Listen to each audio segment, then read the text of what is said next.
I mean, for me personally, I've softened to Jason, to Jason X. I was annoyed at first because I wanted a darker movie, and now, you know, I think I've grown the same way the audience has. I think a lot of people like it way more than they did.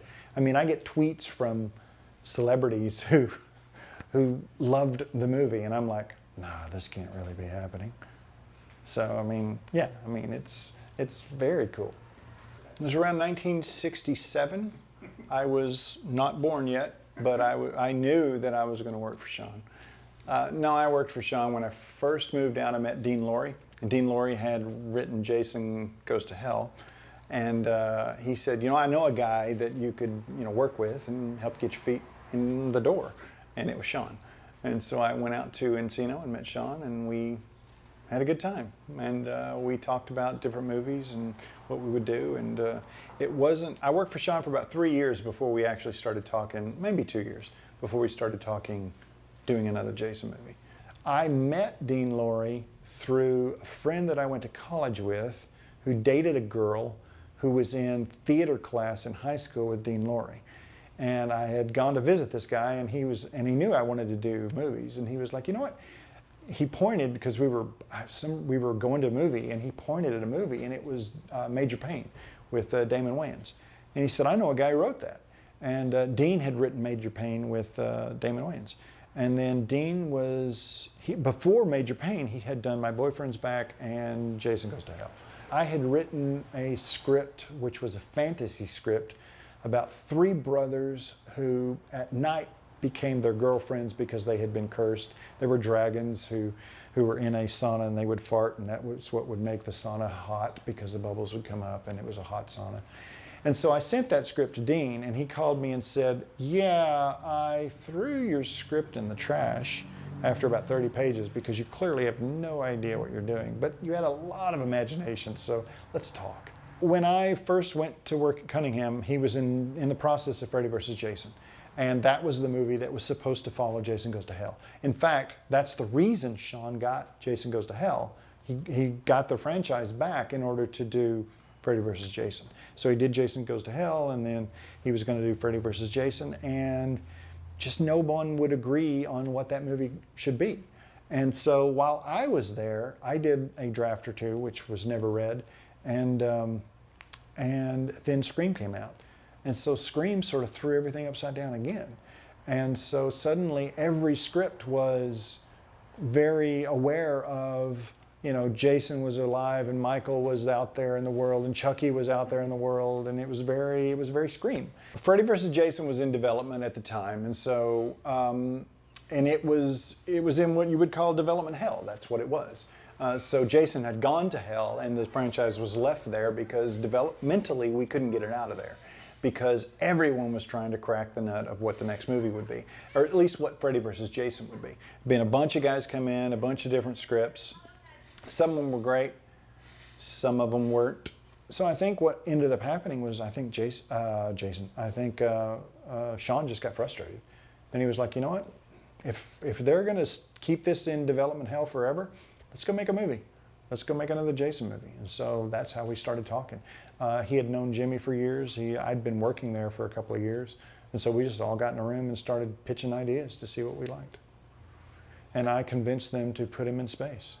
We called it Friday the 13th Part 10, and at some point, because that's so wordy, I mean, when you're having, you know, daily conversations about it, at some point we just started calling it Jason 10, and then it just became Jason X. There was never any, you know, deep thought process going on there. We really weren't that smart.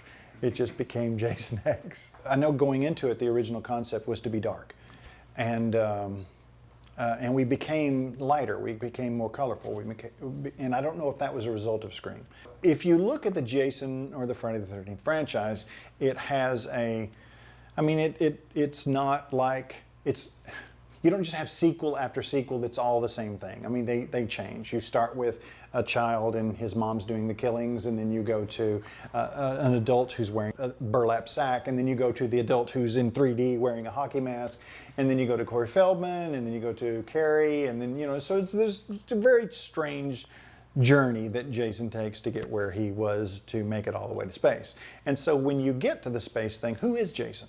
So Jason, at least in my head, he's still mostly zombie because nothing's going to kill him. The only thing that's going to kill him is a really bad box office, and that happened for Jason X, and still we got Freddy vs. Jason in the remake, so we're okay. But the idea was that all this time he keeps coming back. It doesn't matter how many times you shoot him, how many times you fill him with lead, how many times you shoot arrows into him, he keeps coming back. So what if there's something special about Jason that causes him to regenerate?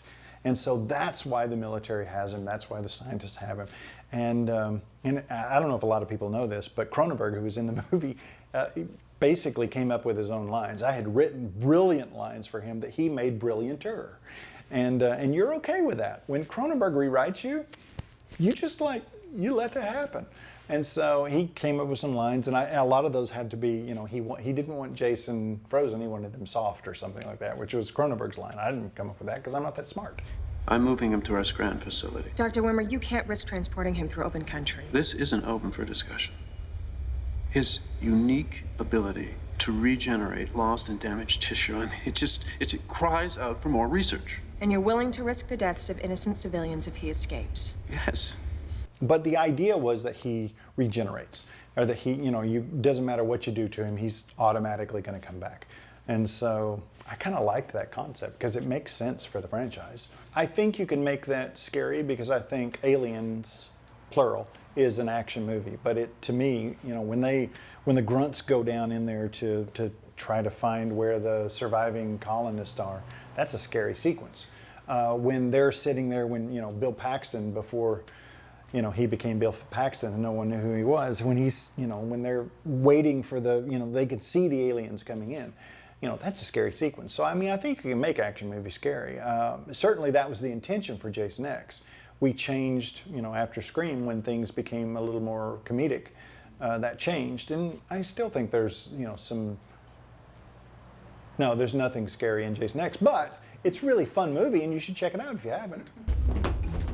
Oh shit, I forgot my arm. I mean, my thought was teens would be smarter than we are today, but still teens. Like they would have a lot more knowledge, they would have a lot more internet, they would have they would know more, they would be far more advanced than, I see that in my own kid.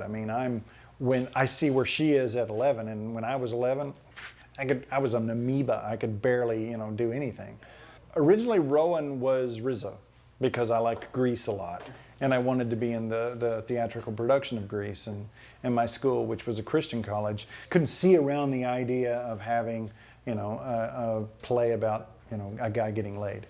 So don't go to a Christian college. But Rizzo became Rowan, and I loved the casting because, because she was just a unique look. You couldn't play, she's like The Rock. You don't know where she came from, and I don't care where she came from. Lexa, who I'm speaking of. And she was by far the best actress that came in, and she could nail those lines. And she was fantastic. Then there was also Lisa, who played KM. KM was basically 3PO. I think maybe was even male in an early draft. I can't recall. But the idea, I always loved the idea that she was a robot who wanted to fall in love with the guy that created her. And when he starts showing affection to her, she becomes a badass in order to protect them.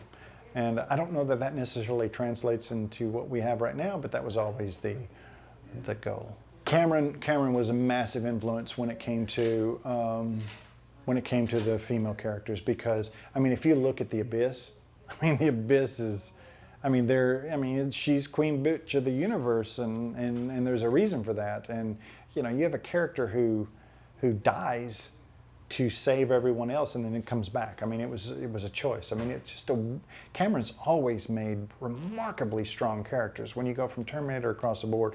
And so every movie I've ever done, I've always had that in mind. When it came, Bloody Valentine to Drive Angry, they were always characters that if a guy wrongs them, I don't know, a lot of people don't realize this. If a guy wrongs a female in one of the movies that we do, that Patrick and I do, that guy dies. horribly normally, and it's normally me, and I'm normally naked when I die, because I should be completely exposed and dramatically revealed to the world as a horrible person. The funny thing is, the scene at the end, when you have the girls with, they're like, do you want to smoke some pot? Do you want to have premarital sex?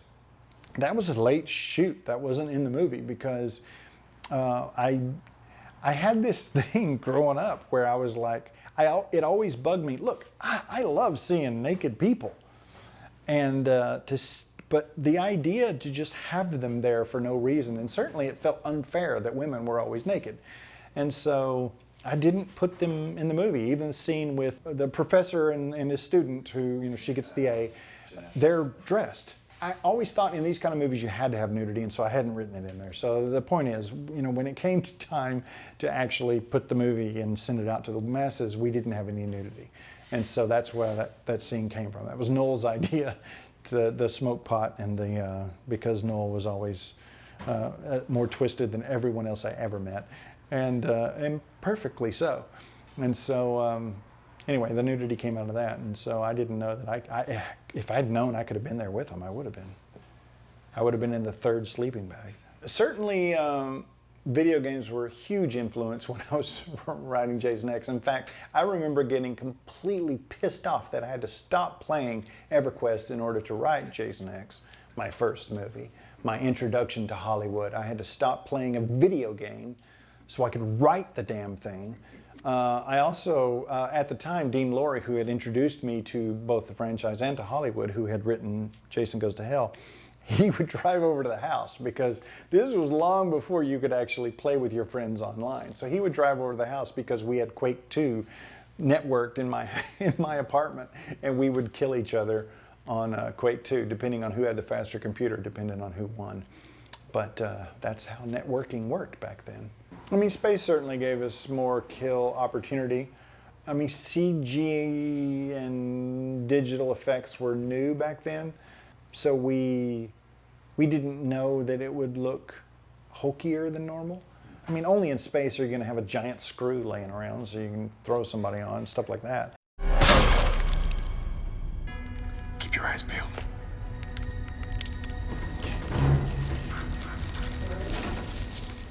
For me, some of my favorite kills, there's one kill where this grunt comes out and Kane just grabs him from behind and breaks his neck, and you just hear that sound. The sound effects are so awesome. And that's one of my favorite kills, because you just hear the bones cracking and breaking, and you know how strong this guy is to do that. I like that. And then there's a point where, in the scene that I'm in, where Dove played the character, it's a sort of stoner kid, and Kane grabs him and basically breaks his back and throws him off to the side. Well, where we shot this in Toronto is just a big giant warehouse, and it's a cement floor. And the stunt girl who's playing this part, I mean, she hits the ground, and she hits the ground dead. I mean, there's no protect her face, there's nothing. She just hits dead. So it's always funny to me that the two most dangerous stunts were that one and where my character breaks his face against a wall, because the stuntman actually broke his nose when they did that. I wanted to do it, and Kane was like, no, we're bringing in a professional. I was like, I can do it, Kane, it'll be fine. No, he's so professional, Kane. That always annoyed me. He should have been Jason in Freddy vs. Jason, and everybody knows it. I mean, a huge, massive thank you goes out to Kane, because the franchise would have died years ago without Kane. He kept it alive. He was the one going to the conventions. He was the one, taking meeting after meeting and meeting with fans and signing, and he's the guy who kept it alive. I think, unlike Freddy, certainly Scream took off. I mean, when the world changed, Jason should have been the dinosaur that died and was reinvented, just the way, I mean, you could say Dracula and Wolfman and all those guys went through the same process, and years later they came back, but for a long time they were dead. And but Kane kept it alive, and so a massive thank you to Kane, and then and the fans, because they'll never, I mean, They don't need lightning to bring them back. They don't need religious hojo. They just, the fans will never die. They're always going to be there. And God bless them. So anyway, it was beautiful to be on set with him because I always thought he was crazy. Don't get me wrong, he's crazy.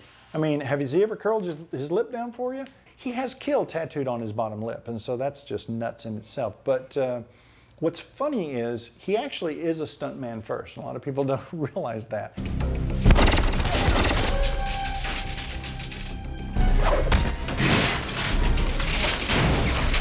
I knew where the next two movies would go.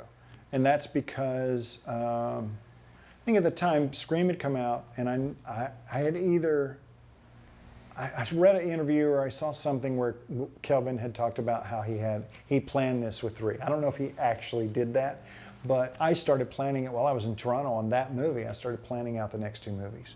And the second movie would take place on Earth 2, and then the third movie they would send him back in time so that Uber Jason would end up fighting original Jason. And that was always, at least that was the plan in my head.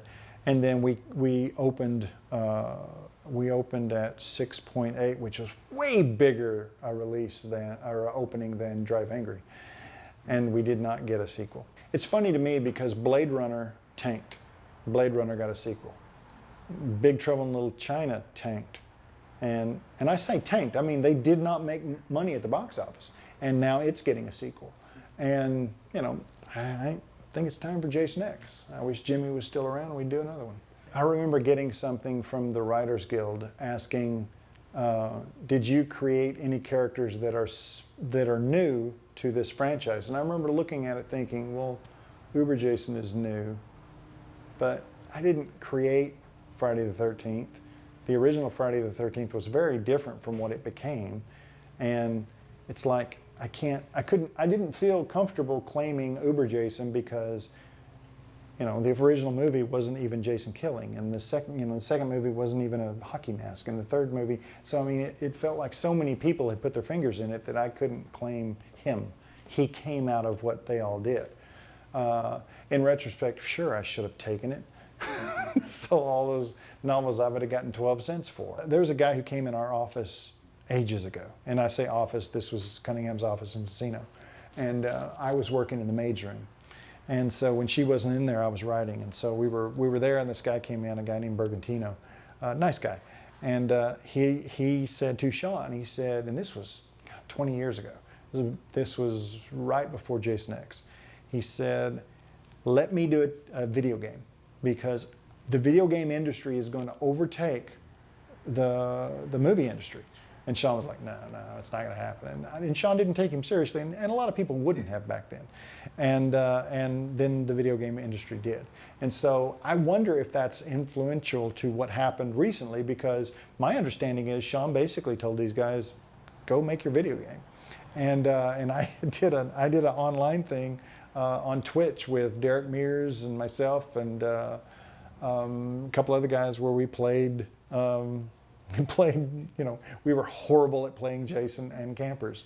And I think everyone who was playing with us online just loved the fact that they were just kicking the crap out of us. I was going to the Friday the 13th films.com at the time, just lurking, trying to figure out what was going on. Mark Swift from Freddy vs. Jason was there as well. He was there as Fustigator, I think his name was. He was more incognito than I was. It's interesting because I would take in what's going on in the world today. I would take in what the fans are saying, what they're wanting, and then I would go deliver very quietly what I thought that interpretation was. Because at the end of the day, I want to see what I want to see. Otherwise, I'm not going to be passionate about it. It's going to be fake. I mean, I've been in this business long enough that I've had executives tell me what they want, and that's not always the best screenplay. It may not be what they want at the end of the day, but I need to write what I am passionate about, otherwise it's not going to work. And it's interesting to go back and look at where we are today. We started, I started in this business when, there were only a couple places making horror movies. Now, you can't turn on the television without seeing a horror TV show. And it's kind of phenomenal. And it's everywhere. And suddenly, you've got all of these horror fans who have been sort of pushed to the side and belittled in many ways, myself included. And now it's all over television. There's certainly no stigma in television. I don't think there's anything in features anymore. I mean, you walk down the street and you see, Grandmother Normal wearing a Hannibal t-shirt because that's the end now. So horror is, we made it. We survived this. I would say in the last 5 years, a lot, nostalgia has gotten bigger and bigger, and a lot of people seem, certainly in the horror genre. I mean,